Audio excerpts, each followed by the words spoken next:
This video is brought to you by Audible. Audible content includes an unmatched selection of audiobooks, original audio shows, news, and comedy. Explore all the ways listening to Audible can help improve mind, body, and soul with entertainment, information, and inspiration. On the go, use Audible while commuting, in the gym, while cooking, etc. I'm in the middle of author David R. Lewis's Trail series books right now. Many hard to find books that I couldn't find anywhere else I found at Audible. Go to www.audible.com/redpoppyranch or text Red Poppy Ranch to 500-500 and start listening with an exclusive 30-day free trial, one free audiobook of your choice, and 2 Audible originals from an ever-changing list. Me and Ruger just ran the four-wheeler up on the hill to kind of look at this spot that I want to put a little cabin sometime later in the summer. This is sure something else back in here. It's sure beautiful. But because there's so much of a canopy and it's so difficult for the sun to get down through here, one of the only weeds that grows is this invasive weed that I believe is called the Spanish needle grass or something like that, and it produces these little seeds that burr into animals' skin. A couple years ago, Ruger had some pretty gnarly abscesses that I had to remove these seeds out of, and so this is another reason to thin these trees a little bit and to put some sort of a pasture grass or something up here.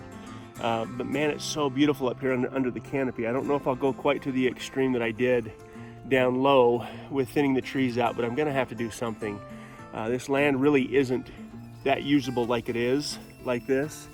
Not that I'm ever gonna run cows or anything on it, but I'd like to have, usable grass that we could, if we ever wanted to have a cow or two that we raised up every year for beef. But these Spanish, whatever they're called, these Spanish needle weeds or Spanish needle grass, whatever it is, those things are bad news. They're really bad news. And by the way, they're invasive. These maple trees are also invasive. These maple trees are one of the few trees in Idaho that I've said this before. They're one of the few trees in Idaho that you can cut. You can cut down basically any time of year, and you don't have to have a permit to do it, if I understand correctly. And I don't want to cut them all down, but I want to definitely thin them out. So anyhow, now that I got that four-wheeler, I can get back up here and do things that I haven't been able to do in quite a while. So the rain finally stopped long enough and the dirt finally dried out well enough for me to backfill the sewer main, as well as grade the parking area and try and make an effort to keep the water away from the house.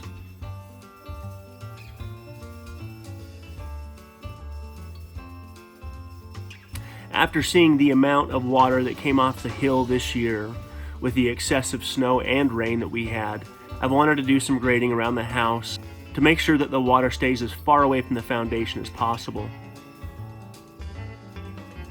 I also have an opportunity to get some gravel at any point along this summer, and I want to make sure all the grading's done so when the gravel gets here we can spread it out for the final time. All right, I'm done out here with the excavator for the day. I ran that laser level just long enough to determine that I'm still low in some spots and high in some spots, so I'll get back up here tomorrow. I'm about out of diesel with it. There's going to be some settling that happens where that sewer line went, but anyway, I just need to make sure the water's going to go away from the house. In every situation possible, there's some work around the side of the house here that I need to do as well, but I really need to get back to the drywall. But there are days that I just flat do not want to do drywall, and today was one of them. So anyway, I'm going to run back into town and take Cedar out to dinner for our 21st anniversary, and then get back up here in the morning and get started again. Seems like forever since we've been together.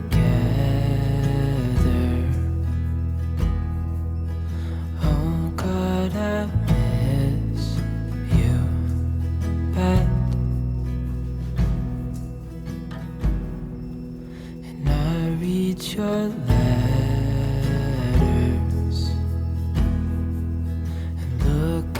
your pictures. Oh God, I miss you so bad. It's been so long, I know, but I'm finally coming home. Till then I'm dreaming of your heart, your eyes, our love. Darling, I can't wait till I see your face. Oh God, I miss you bad. The only thing I need is you beside me. Oh God, I miss you so bad. It's been so long, I know, but I'm finally coming home. Till then I'm dreaming of your heart, your eyes, our love. Your heart, your eyes, our love.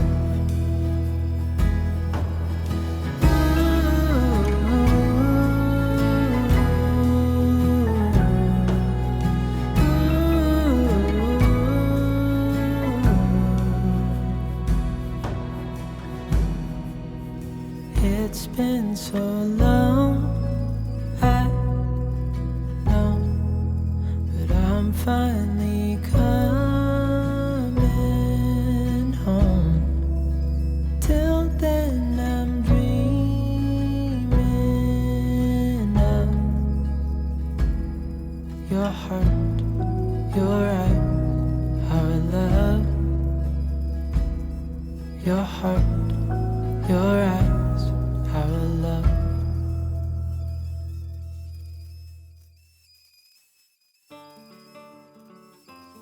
As I've brought the parking area down to grade and pushed all the dirt into a pile, I'm going to use all of this dirt in the foundation for the shop to backfill and compact before pouring the concrete. There was about 6 inches of dirt that I needed to get rid of.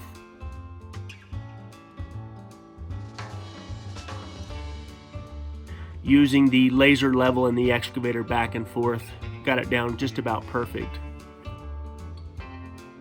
We have a very large amount of clay up here.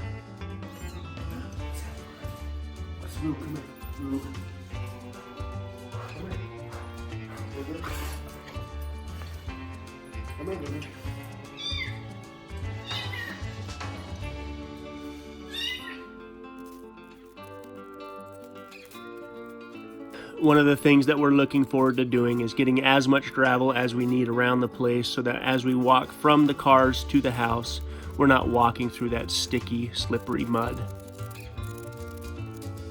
After the winter that we had, all the water lines that I ran around the house last year had settled about 6 inches, which will then require me to backfill and compact a little bit more.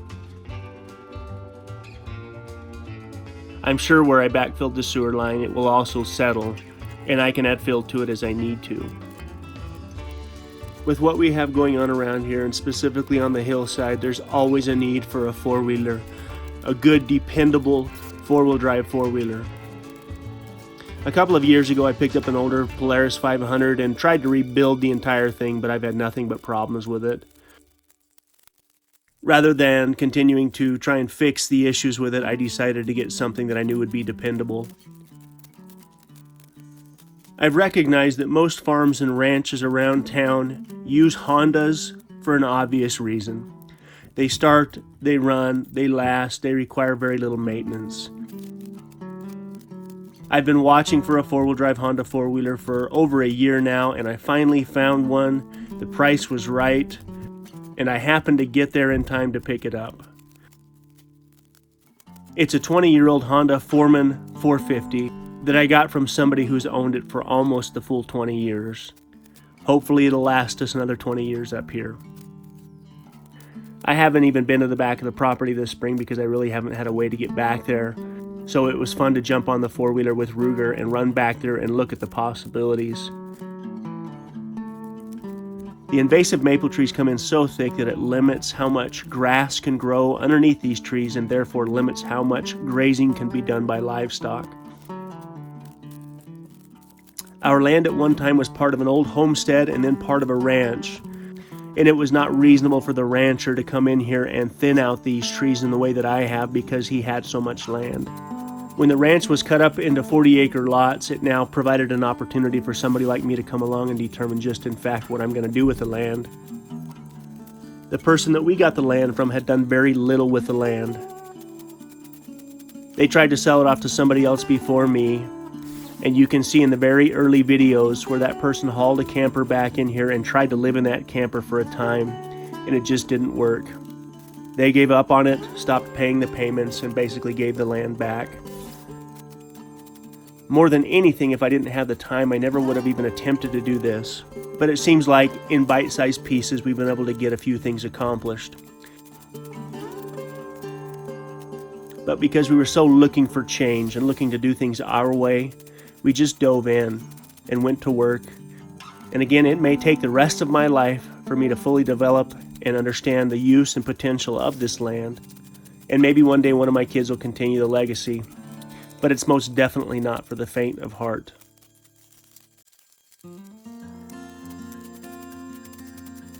As we're getting down to the end and getting things close to being finished up, we can't wait for the first night to lay our heads down on our beds and start the rest of our lives living here at Red Poppy Ranch. All right, I'm done with the drywall. My body is physically done. I tried to make myself keep going. There's still a little sunlight left, but I just can't do it. I'm wore out. Got all the things done this week that I wanted to. Got the parking area figured out. We're ready for gravel up here now. Got the doorbell wire ran. I can't think of really anything else that was holding us up. I moved all these rocks around because it's kind of a hodgepodge of rocks around here, so I tried to put them all on one side at least until we get more. I know where some more are. I just have to take the time to go get them.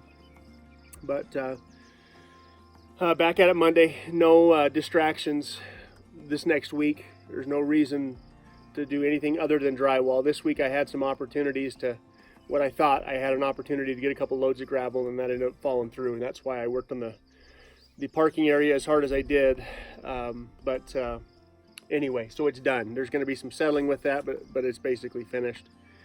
So anyway, I'll get back up here on Monday and get hard at it with the drywall and stay inside. I don't have to touch any more insulation. As far as this house is concerned, I'll never touch Roxul insulation again for it. I got that done today. I would do it in sections because it's just miserable work. There's no fun way to do it. And now that I'm officially done with it, I'll focus on the drywall, the taping and texturing, and my goal for this next week is to be putting down texture by hopefully mid to late week at most. So we'll see how that goes.